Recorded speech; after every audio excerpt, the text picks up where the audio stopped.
I'm Kenneth from Upscale Hoarders.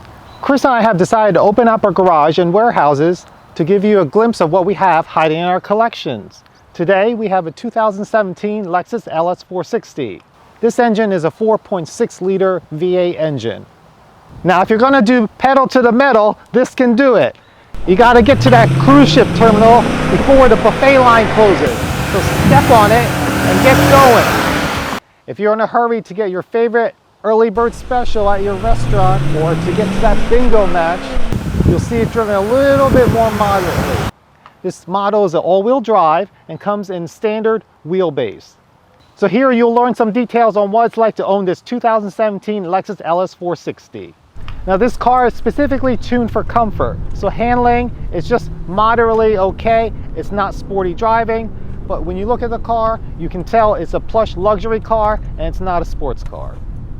This Lexus has a traditional V8 engine, which is actually a dying breed because a lot of car manufacturers are doing away with the V8s completely, which is a shame because I love V8 engine, the power, instant throttle response, and V8s actually carry you when you're going up a mountain, steep incline, air conditioner on, hot weather, car is fully loaded, the car will still keep right on going. And manufacturers have changed their engines in terms of fuel efficiency, turbo V4s, turbo V6s, still not the same as the power of V8 or the sound of a V8. I saw the first Lexus come out in 1990, which was the LS400.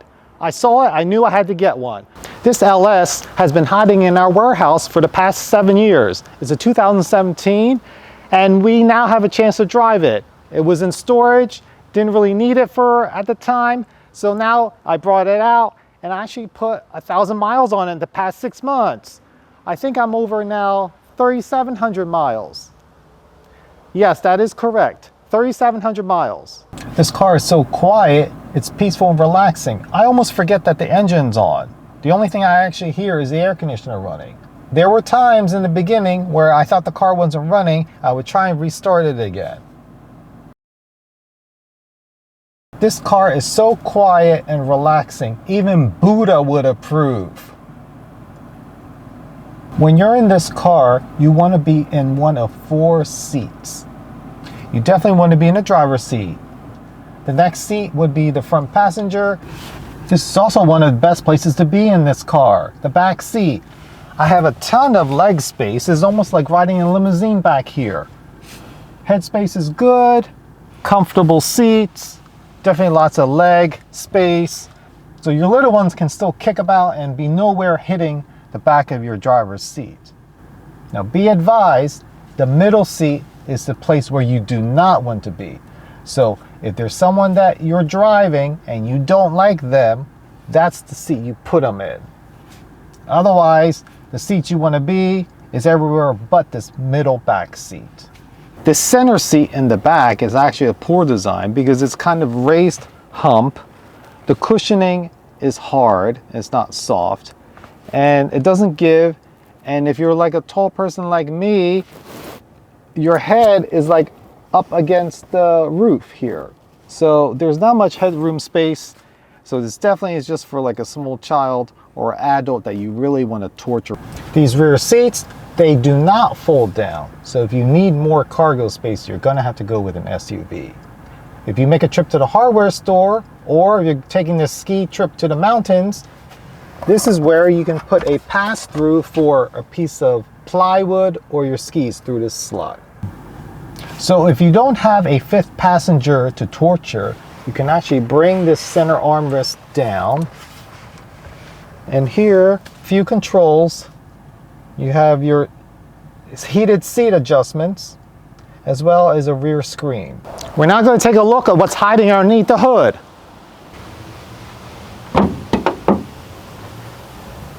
And you can see everything's covered up with this V8 engine, but the V8 engine is there. Of all our Lexus cars that we've owned, we've never ever had a major engine failure or a major part in an engine go bad. Lexus engines are just that reliable. All it needs is an annual oil change. Lexus has a 30,000 mile requirement for service. The cost of 30,000 mile service ranges anywhere from $700 to just over $1,000. The cost of 30,000 mile service is much less compared to European competitors. I've never had a problem with the oil leaking from any Lexus engine, and we've owned many Lexus cars for the past several decades. What I also like about this car is the zebra wood. This came with the optional darker zebra wood. You have the option between the darker woods and the lighter woods, and this car happened to come with the darker woods, which I actually prefer. There's also a sport button here, but make no mistake, this is not a Porsche. Sport option, you turn the knob to the right. The engine drives a little bit perkier, has a little bit more responsiveness. This car is still very much comfortable, smooth, and quiet, even in the sport mode. These all-season tires are made for comfort and traction during bad weather. It's also quiet during your drive. So these are definitely not sport tires. If you try and take it to the limit around curves, you will end up understeering. Unexpected surprise snowstorm. It came early. It wasn't supposed to come up for at least another couple hours. At the time, I didn't have my SUV, but I had this LS460. Unfortunately, I got caught in driving this bad snowstorm twice. It was fortunate I was driving this car because it was almost like driving an SUV. It was very sure-footed, traction was there, it was always in control and very comfortable.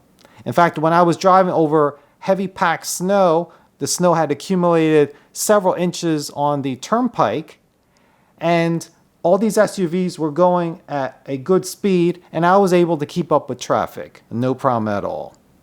So this car is great in bad weather. The only thing is you gotta watch out the snow amounts. I would say about 4 inches of snow or less, you're fine. If there's anything more than 4 inches of snow, you'll have to switch to an SUV.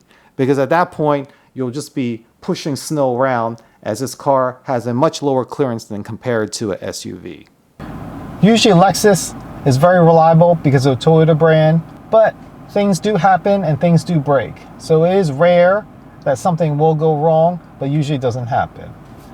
This car, the air conditioning, actually had to be replaced after only about maybe 700 miles. What happened was, I would set the air conditioner on the temperature, and then get out and leave the car, and then come back and restart it.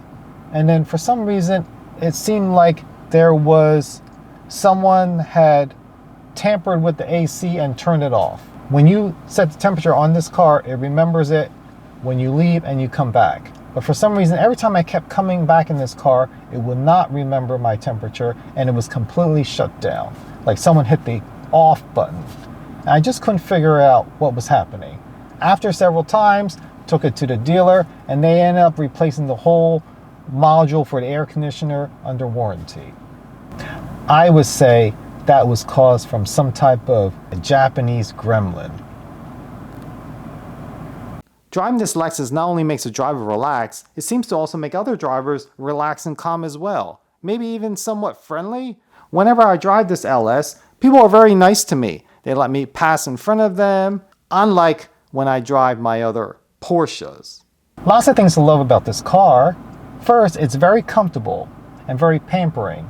It's luxurious and very reliable. It's trouble-free and stress-free. And we all need less stress in our lives.